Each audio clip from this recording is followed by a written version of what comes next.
Hey guys, how you going?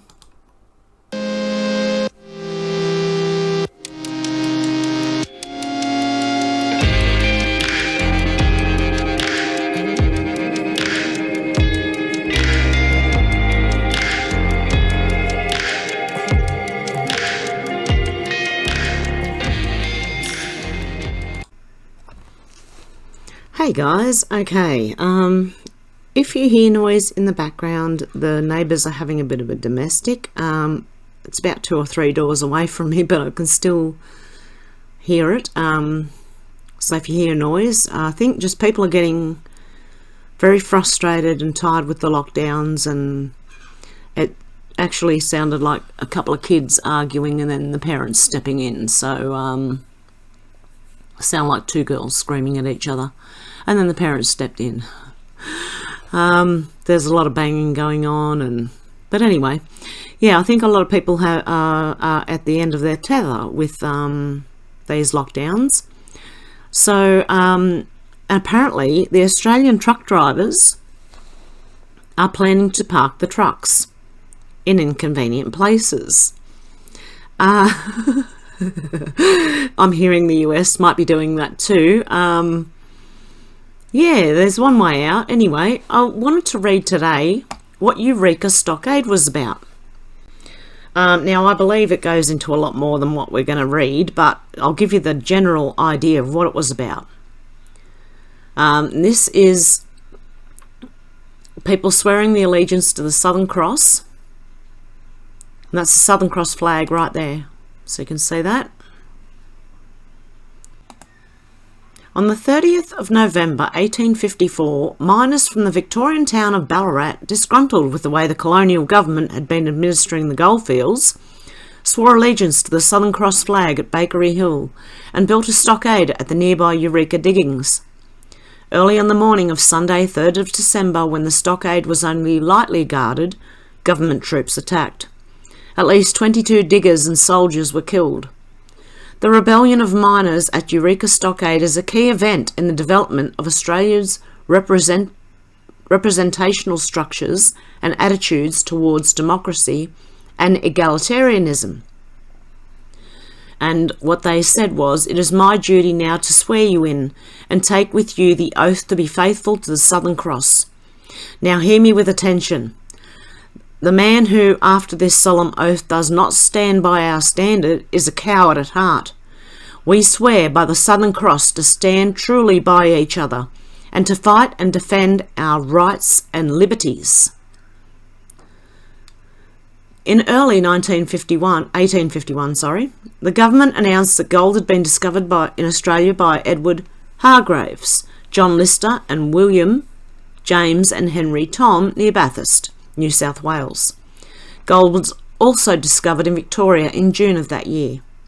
Gold was the catalyst for great change in Australia. The belief that you could dig your own fortune attracted people from across the country and around the world. Melbourne lost half its men to the goldfields. Crews abandoned their ships in port. Shepherds deserted their flocks. The call in London, California, Germany and Italy was off to the diggings. In the years between 1851 and 1860, Victoria's population increased sevenfold from 76,000 to 540,000. This massive influx of people was a serious challenge for the government. There were limited finances to provide services, and the colonial budget was already in deficit. Anyone think history is repeating itself? Maybe not with gold, but just, life in general. To raise funds, but also discourage a flood of people moving to the diggings, New South Wales Governor Charles Fitzroy and Lieutenant Governor Charles Latrobe of Victoria imposing a 30 shilling a month licence fee on miners. This was a substantial sum for most diggers, and when the easily obtainable surface gold began to run out in 1852, the licence fee became a point of contention. In that year, the 35,000 miners in the Victorian goldfields were producing about 5 ounces of gold per head. By 1854, that population had almost tripled, while production had decreased to 1.5 ounces per head. Conflict in the goldfields. Starting in 1853, miners began to gather in monster meetings to voice their complaints, and delegations presented their concerns to Governor Latrobe, but he was unreceptive to the requests. Many of the diggers were politically engaged. Some had participated in the Chartist movement for political reform in Britain during the 1830s and 1840s, while others had been involved in the anti-authoritarian revolutions that spread across Europe in 1848. What do you know? History's repeating itself. The situation on the goldfields was tense as police regularly ran licence hunts to track down diggers who hadn't paid their fees. The miners claimed the police were extorting money, accepting bribes and imprisoning people without due process. On the 6th of October 1854, the Scottish miner James Scobie was killed in an altercation at the Eureka Hotel in Ballarat. The proprietor, J.F. Bentley, was accused of the killing. A court of inquiry was held and Bentley was quickly exonerated. Of course he was. The diggers sensed a miscarriage of justice, not a difficult conclusion since one of the court members, John D. Hughes, was a police magistrate well known to have taken bribes from Bentley. On the 17th of October, a large group of 5,000 men and women gathered to discuss the case. They decided to appeal the decision, but after the dispersal of the crowd, a small group decided to set fire to the Eureka Hotel.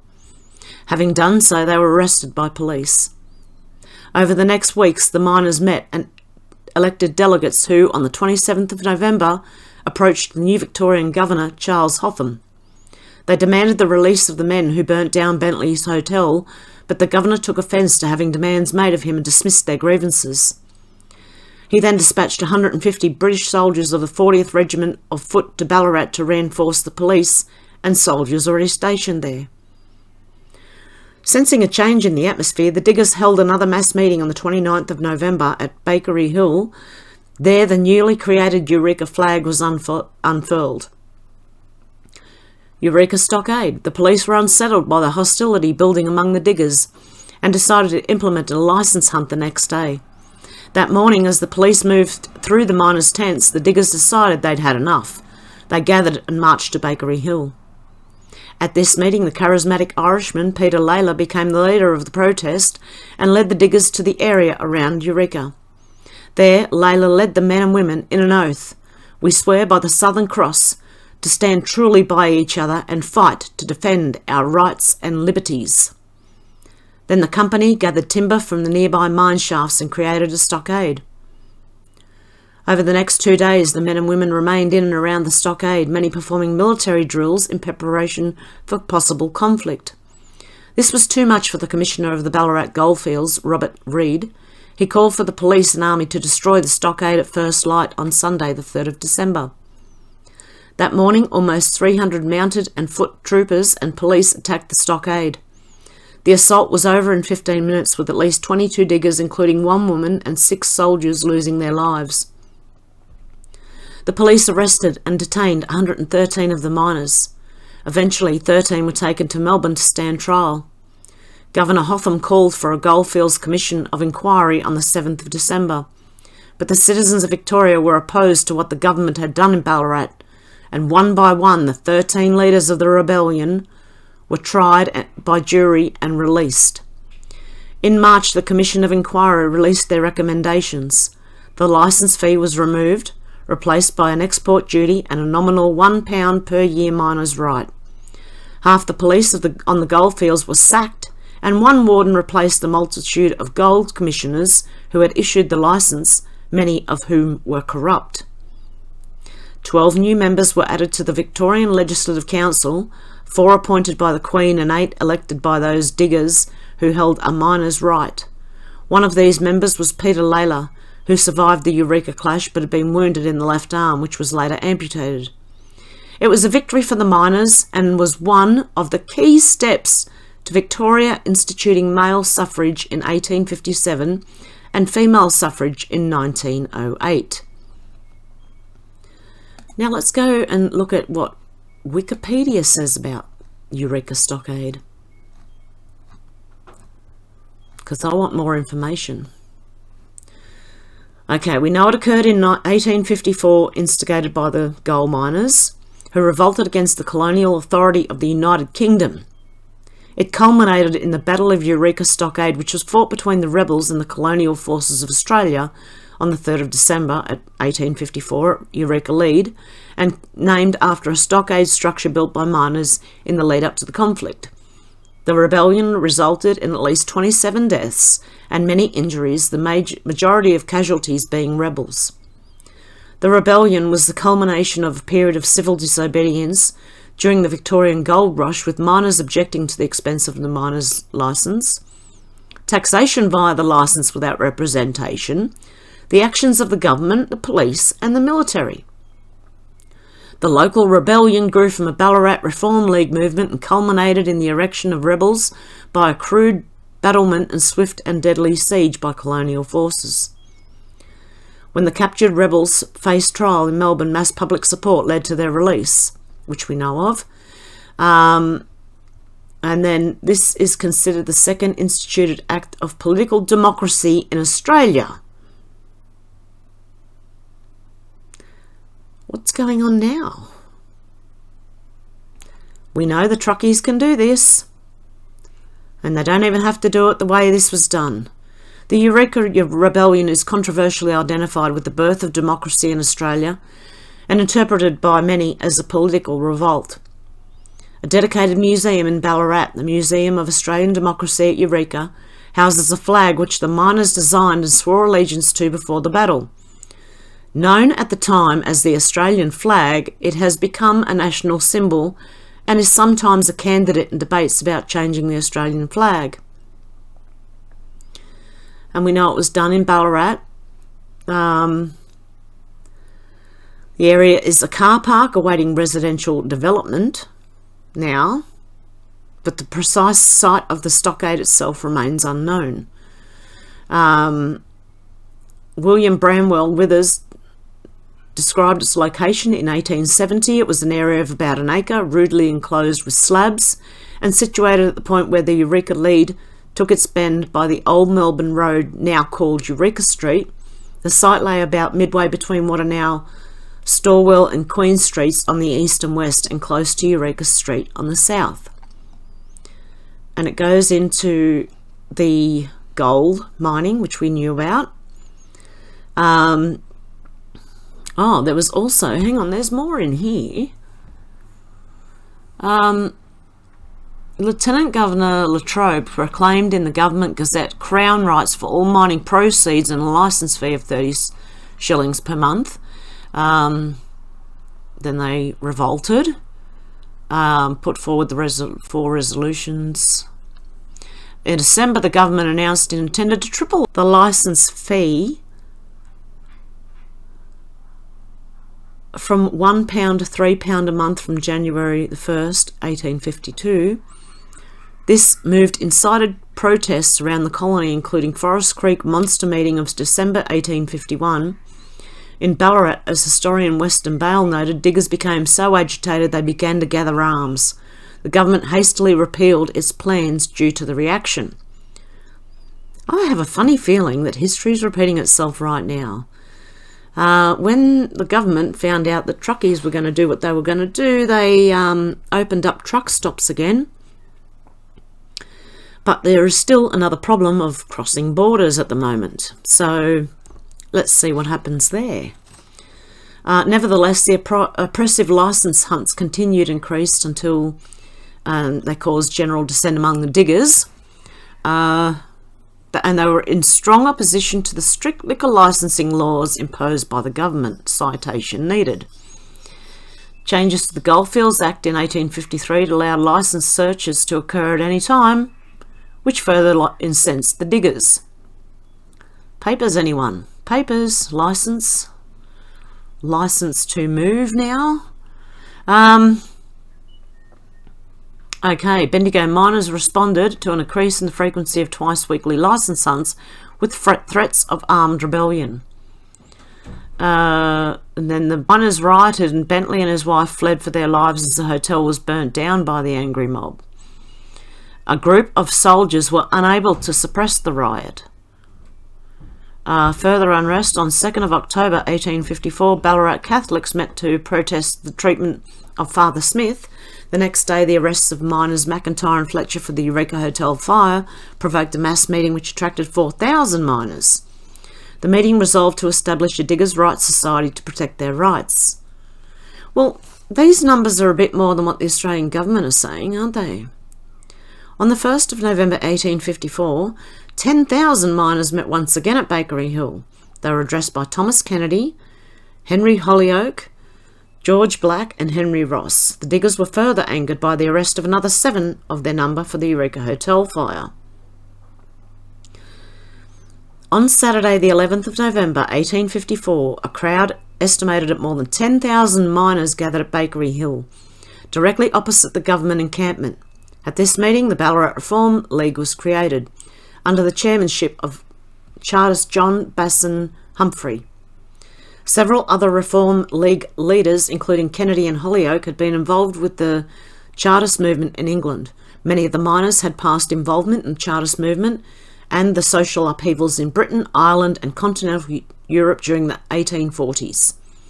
In setting its goals, the Ballarat Reform League used the first 5 of the British Chartist movement's principles as set out in the People's Charter of 1838. They did not adopt or agitate for the Chartist's 6th principle, secret ballots. The meeting passed a resolution that it is the inalienable right of every citizen to have a voice in making the laws he is called on to obey, that taxation without representation is tyranny. The meeting also resolved to secede from the United Kingdom if the situation did not improve. Throughout the following weeks, the League sought to negotiate with Commissioner Robert Reid and the Governor of Victoria, Sir Charles Hotham, on the specific matters relating to Bentley and the death of Scobie. The men being tried for the burning of the Eureka Hotel, the broader issues of abolition of the licence, suffrage and democratic representation of the goldfields, and disbanding of the Gold Commission. On the 16th of November 1854, Governor Hotham appointed a royal commission to address the gold miners' problems and grievances. However, Commissioner Reid, rather than hear miners' grievances, increased the police presence in the goldfields and summoned reinforcements from Melbourne.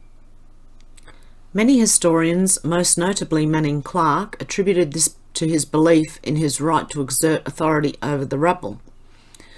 On 28th of November 1854, the reinforcements marching from Melbourne were attacked by a crowd of miners. A number were injured. A rumour of the death of a drummer boy began, and there was even a memorial erected to him in Ballarat Cemetery for many years, although historical research has shown that the boy, John Egan, continued military service until dying in 1860. So can we safely say that a rumour of the death of the drummer boy began? That sounds like the press now. Okay, and he was still going in 1860. At a meeting of about 12,000 diggers on the following day, the 29th of November, the Reform League delegation relayed its failure to achieve any success in negotiation with the authorities. The miners resolved on open resistance to the authorities and to burn the hated licences.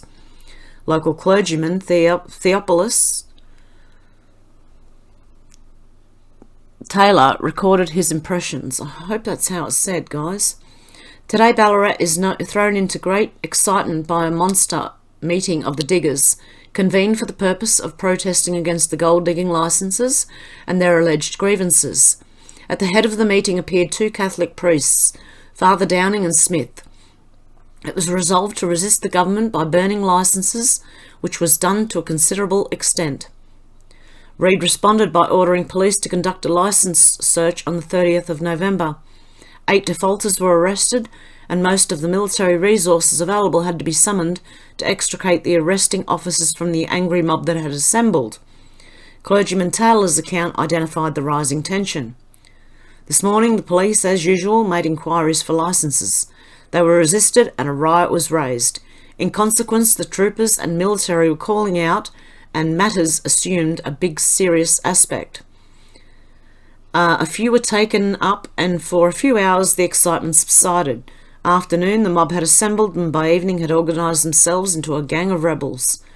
This raid prompted a change in the leadership of the Reform League to people who argued in favour of physical force rather than moral force championed by Humphrey and old leadership. In the rising tide and anger of resentment amongst the miners, a more militant leader, Peter Layla, was elected. In swift fashion, a military structure was assembled. Brigades were formed and captains were appointed.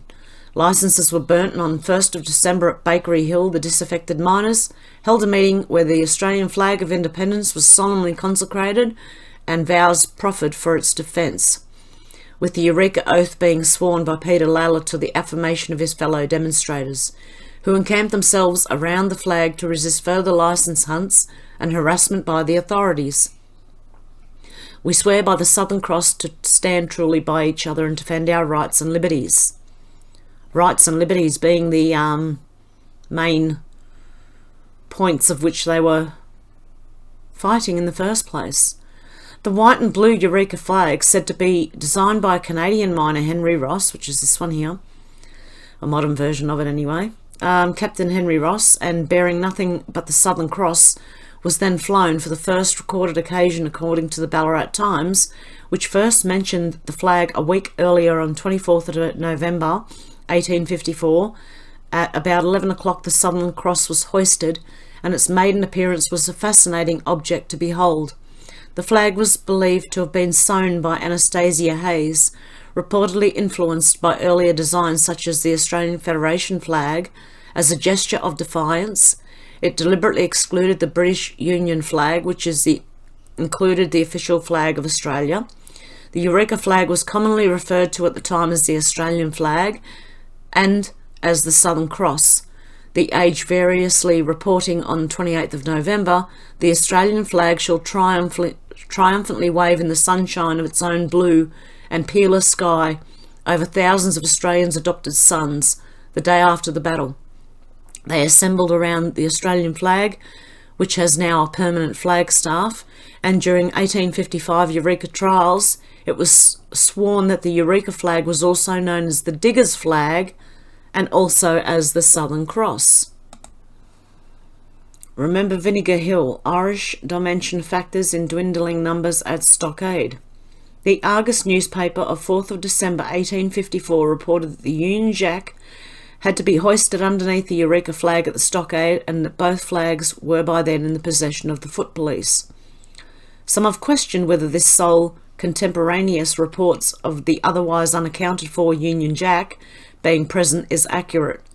In defence of this alternative scenario, it's been stressed that the investigating journalist may have had available witness reports of the two flags having been seized, and that it was possibly an 11th hour response to the divided loyalties among the heterogeneous rebel force, which was in the process of melting away. At one stage, 1,500 of 17,280 men in Ballarat were present, with only 150 taking part in the battle.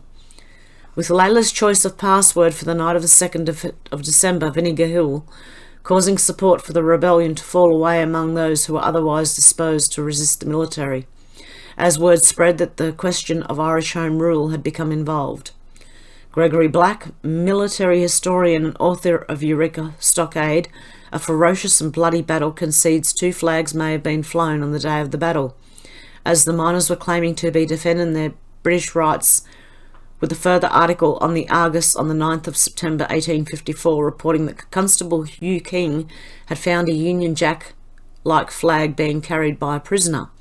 And according to the Eureka Encyclopedia, Sergeant John McNeill at the time shredded a flag at the Spencer Street Barracks in Melbourne, which was said to be the Eureka flag, but which may well have been a Union Jack. It is certain that Irish-born people were strongly represented at the Eureka Stockade. Eureka historians have discovered that, as well as comprising of most of the miners inside the stockade at the finish, the area where the defensive position was established was overwhelmingly populated by the Irish to begin with. Professor Geoffrey Blaney has advanced the view that the white cross behind the stars on the Eureka flag is an Irish cross rather than being a configuration of the Southern Cross. I think this just confuses things, and I don't think we're getting the full story of this either. Now, why do I think that? And the government version was even worse. So, but yeah, Eureka, Stockade. Australians have fought for their rights and their liberties before. By the beginning of December, the police contingent at Ballarat had been joined and surpassed in number by soldiers from British Army garrisons in Victoria, including detachments from the 12th East Suffolk Regime of Foot and 40th 2nd Somersetshire Regiment of Foot. At 3 a.m. on Sunday the 3rd of December, a party of 276 soldiers and police under the command of Captain John W. Thomas approached the Eureka Stockade and a battle ensued. There is no agreement as to which side fired first, but the battle was fierce, brief and terribly one-sided. The ramshackle army of miners was hopelessly outclassed by a military regiment and was routed in about 10 minutes. Theophilus Taylor's account is succinct. A company of troopers and military carried the war into enemy's camp. In very short time, numbers were shot and hundreds taken prisoner. During the height of the battle, Layla was shot in his left arm, took refuge under some timber and was smuggled out of the stockade and hidden. His arm was later amputated, as we know. Stories tell how women ran forward and threw themselves over the injured to prevent further indiscriminate killing. The Commission of Inquiry would later say that it was a needless as well as a ruthless sacrifice of human life, indiscriminate of innocent or guilty, and after all, resistance had disappeared. Early in the battle, Captain Henry Ross was shot dead. Well, it sounds kind of like maybe the police and the army had started that. I don't know why I think that, I just do. Sorry, it's just my opinion. According to Layla's report, because it was already diminishing, so why go in and do that? Politicians again. According to Layla's report, 14 miners, mostly Irish, died inside the stockade and an additional 8 died later from injuries they sustained. A further dozen were wounded but recovered. 3 months after the Eureka Stockade, Peter Layla wrote, "As the inhuman brutalities practiced by the troops are so well known, it's unnecessary for me to repeat them.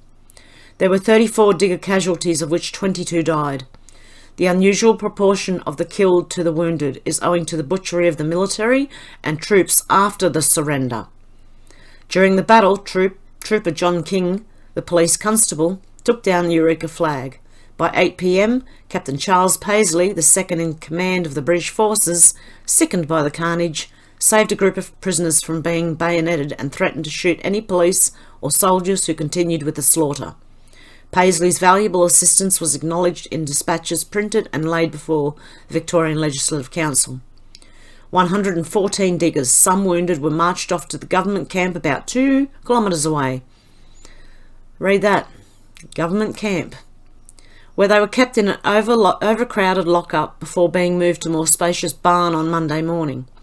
Martial law was declared throughout the camp on Monday, with no lights allowed in any tent after 8 o'clock. It was around this time an outbreak of gunfire reportedly occurred within the camp. Unrelated first-hand accounts state that variously, a woman, her infant child and several men were killed or wounded in an episode of indiscriminate shooting. I wonder who did that. They were already in a camp. Killed. Wow, this is really interesting. Estimates of the death toll. Of the soldiers and police, 6 were killed, including Captain Wise. News of the battle spread quickly to Melbourne and other goldfield regions, turning a perceived government military victory in representing a minor insurrection into a public relations disaster. Thousands of people in Melbourne turned out to condemn the authorities, in defiance of their mayor and some legislative councillors who tried to rally support for the government. In Ballarat, only 1 man responded to the call for special constables, although in Melbourne 1,500 were sworn in and armed with batons. Many people voiced their support for the diggers, requested reforms. Exact numbers of deaths and injuries and persons are difficult to determine, as many miners fled to the surrounding bush, and it is likely that a good many more died a lonely death or suffered the agony of their wounds, hidden from the authorities for fear of repercussions. According to Eureka researcher and author Dr. Dorothy Wickham, the official register of deaths in the Ballarat District Register shows 27 names associated with the Stockade battle at Eureka. Reverend Taylor, in his account, estimated initially 100 deaths, but reconsidered, writing about 50 came at death by their folly. On the other side, 2 soldiers killed and 2 officers wounded. The sight in the morning was truly appalling. Men lying dead, slain by evil. The remedy is very lamentable, but it appears it was necessary. It is hoped now rebellion will be checked. Really? So was this a very important time in Australia's democracy, or was this because they're coming at this from 2 different points of view? First, it's important to Australian democracy, and then they're saying that it is hoped now rebellion will be checked. Historian Claire Wright quotes one source, Thomas Pearson, who noted in the margin to his diary time has proved that near 60 have died of the diggers in all. According to Wright, Captain Thomas estimated that 30 diggers died on the spot and many more died of their wounds subsequently. Even the Geelong Advertiser on the 8th of December 1854 states that the deaths were more numerous than originally supposed. While it's been thought all the deaths at Eureka were men, research by historian Claire Wright details that at least one woman lost her life in the massacre. Wright's research details the important role of women on the goldfields and in the reform movement. Her book, Forgotten Rebels of Eureka, details how Charles Evans' diary described a funeral for a woman who was mercilessly butchered by a mounted trooper while pleading for the life of her husband during the Eureka massacre. Her name and the fate and identity of her husband remain unknown. The aftermath. Historian Jeff Blaney has commented every government in the world would probably have counter-attacked in the face of the building of the Stockade. For a few weeks it appeared that the status quo had been restored, and Reid ruled the camps with an iron fist. Reverend Theophilus Taylor's observations were: 4th of December, quiet reigned throughout the day. Evening thrown into alarm by a volley of musketry fired by the sentries. The cause, it appears, was the firing into camps by someone unknown. 5th of December. Martial law proclaimed. Major General Sir Robert Nicholl arrived with a force of 1,000 soldiers. The reign of terror commences. So who's doing all the... You tell me down below, who is the problem here? Who do you think is at fault? You tell me. His note about reign of terror proved unjustified. Sir Robert Nicholl was a wise, considered and even-handed military commander who calmed the tensions. Minor and diarist Charles Evans recorded the effect of his conduct as follows. Sir Robert Nicholl has taken the reins of power at the camp. Already there is a sensible and gratifying difference in its appearance. The old general went round unattended to several tents early this morning and made inquiries from the diggers relative to the cause of the outbreak. It is very probable, from the humane and temperate course he is taking, that he will establish himself in the goodwill of the people. Okay, on the 7th of December, Theophilus Taylor met with Nicholl and found him to be a very affable and kind gentleman. Trials for sedition and high treason. The first trial relating to the rebellion was a charge of sedition against Henry Seacamp of the Ballarat Times.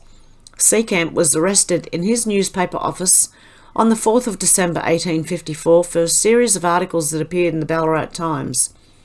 Many of these articles were written by George Lang, the son of the prominent Republican Presbyterian minister of Sydney. The Reverend John Dunmore Lang. He was tried and convicted of seditious libel by a Melbourne jury on the 23rd of January 1855, and after a series of appeals sentenced to 6 months imprisonment on 23rd of March. He was released from prison on 28th of June, same year, precisely 3 months early.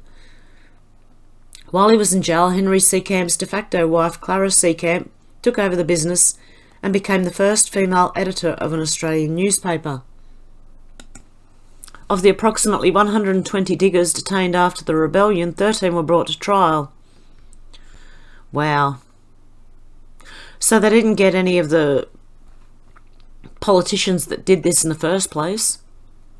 The first trial started on 22nd of February 1855, with defendants being brought before the court on charges of high treason. Joseph was one of 3 Americans arrested at Stockade, with the United States Counsel intervening for the release of the other 2 Americans.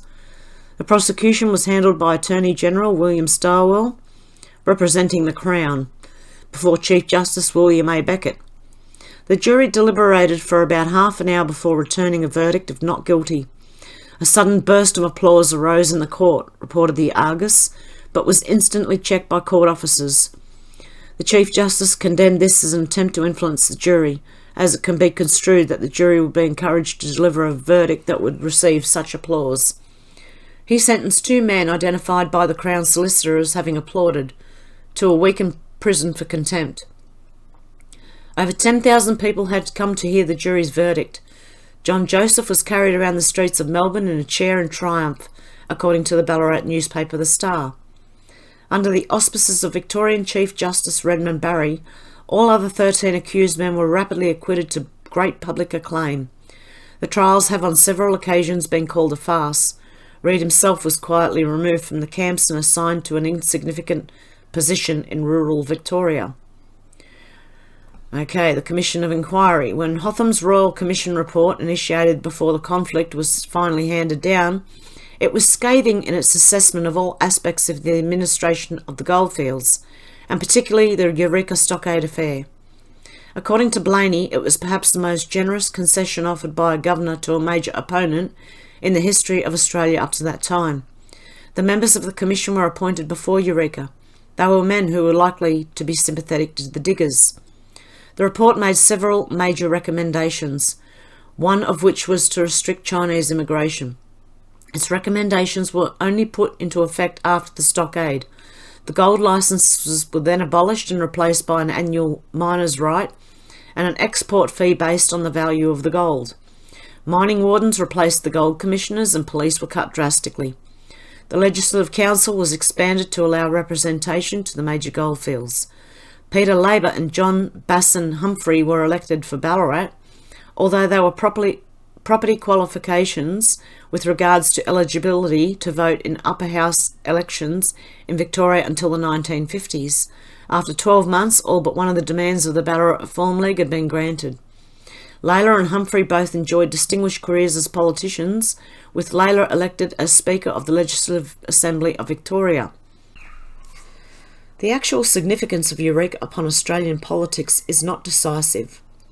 It has been variously interpreted as a revolt of free men against imperial tyranny, of independent free enterprise against burdensome taxation, of labour against privileged ruling class, or as an expression of republicanism.